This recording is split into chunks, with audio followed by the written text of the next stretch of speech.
tudo bem? Meu nome é Tatiane e nesse vídeo vou falar sobre o livro Vigiar e Punir, O Nascimento da Prisão.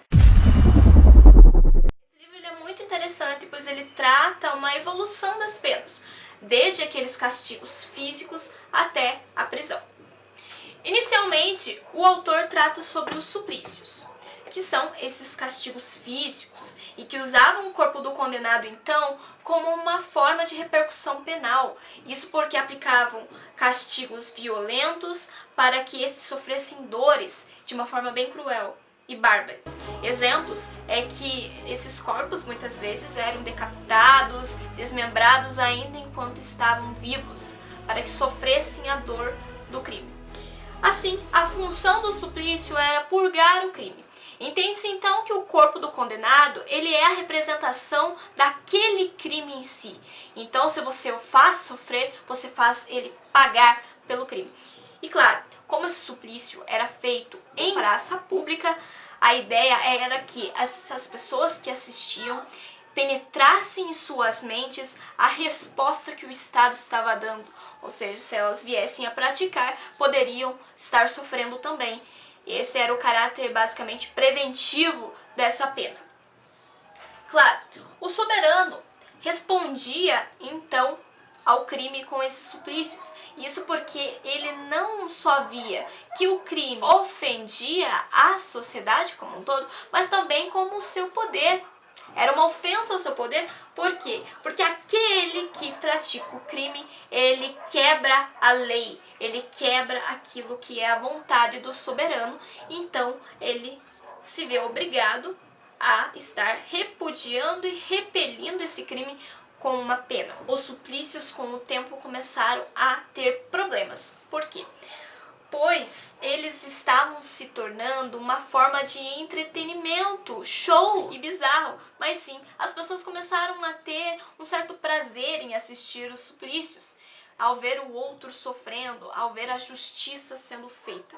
Assim, tinham aquelas pessoas que apreciavam e aprovavam, que assistiam com todo o fervor àquela situação, e também tinha aquelas pessoas que discordavam, sejam porque eram da família da vítima, que viam que o Estado estava punindo de forma insuficiente e gostariam de fazer justiça com as próprias mãos, sejam famílias do condenado ou aquelas pessoas que realmente defendiam o direito humanitário do ser humano por si só, que observava o caráter principal daquele condenado, que repudiavam a ideia que o Estado ele punia o crime, que era algo odioso, de uma forma mais odiosa ainda.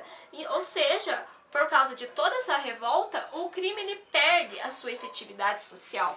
E aquele seu caráter de pena retributiva, como dizia a teoria de Hegel, em que você repele o crime negativo como uma pena mais negativa ainda, perdeu-se a sua efetividade, porque ali eles só viam os suplícios como uma forma de entretenimento. Partindo então do ponto em que o suplício ele começou a trazer revoltas, a partir do século XVIII, os suplícios se tornaram então intoleráveis. Pelo capítulo 2 do livro, Punição, traz então que o suplício ele era uma pena muito generalizada. Ele só observava o tipo penal, aquela ação e a sua pena combinada, de que maneira o corpo iria sofrer, sem observar então tudo aquilo que nós utilizamos hoje para que tenhamos uma pena dosimétrica, uma pena proporcional que obedeça completamente ao princípio da humanidade e que leve em consideração a dignidade da pessoa humana.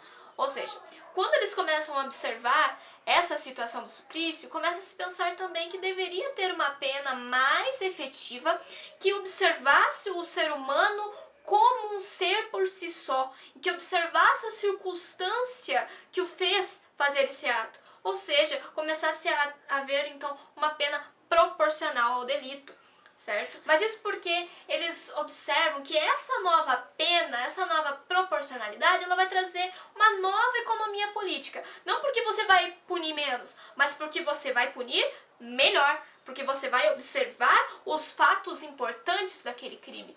O castigo, então, ele deixa de ser corpóreo e físico e passa a ser incorpóreo, que é a questão da privação da sua liberdade. Logo, então, partindo para o capítulo 3 do livro, Disciplina, entende-se que o Estado começa a perceber que para conseguir controlar o corpo, deve-se ter a disciplina. Por isso que se instaura essa ideia de disciplina na própria sociedade, formando esses indivíduos, seja nas escolas, seja nos quartéis, nas indústrias, né, observando o conceito de Karl Marx, que você controla o corpo, você controla o tempo, e assim você terá lucro. Se você instaura essa ideia de disciplina, você vai conseguir um bom adestramento dessas pessoas.